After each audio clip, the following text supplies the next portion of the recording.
So I think we need to be in a position anyway to procure whole genome sequencing for the NHS at the end of the 100,000 Genomes project, because we know that it will lead to improved diagnosis for some patients who at the moment have no diagnosis.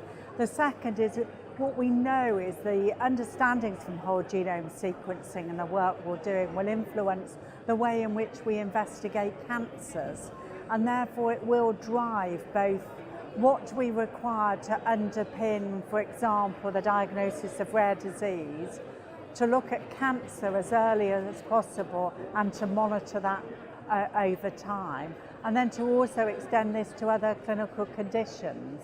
So it will be an evolving and increasing investment in this type of technology over the next 5 years. But the most important thing is it's got to be on the basis of evidence and on the basis of the potential to improve outcomes for patients and drive efficiencies actually and value for money. Because part of what we do now is lots and lots of diagnostic tests in sequence, in serial sequence, rather than perhaps going to something that might give us all of the answers on a first off or early on.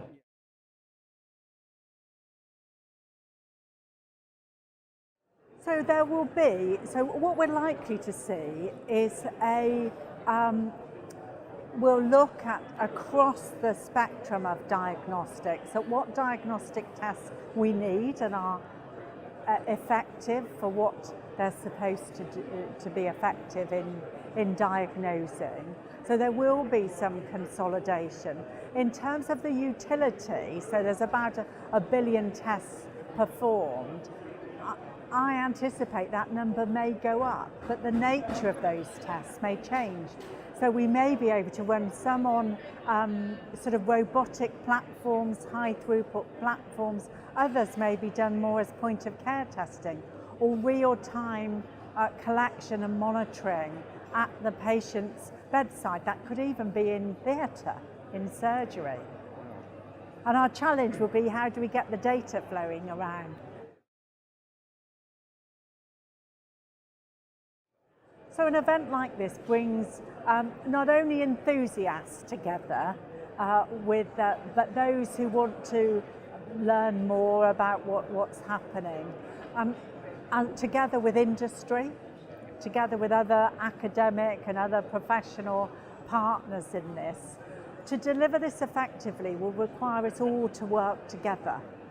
And so this is a really good opportunity for bringing people together, to understanding what the common agenda is, the common goal we're trying to achieve, and how everybody can align what they're doing with these overall aims and objectives.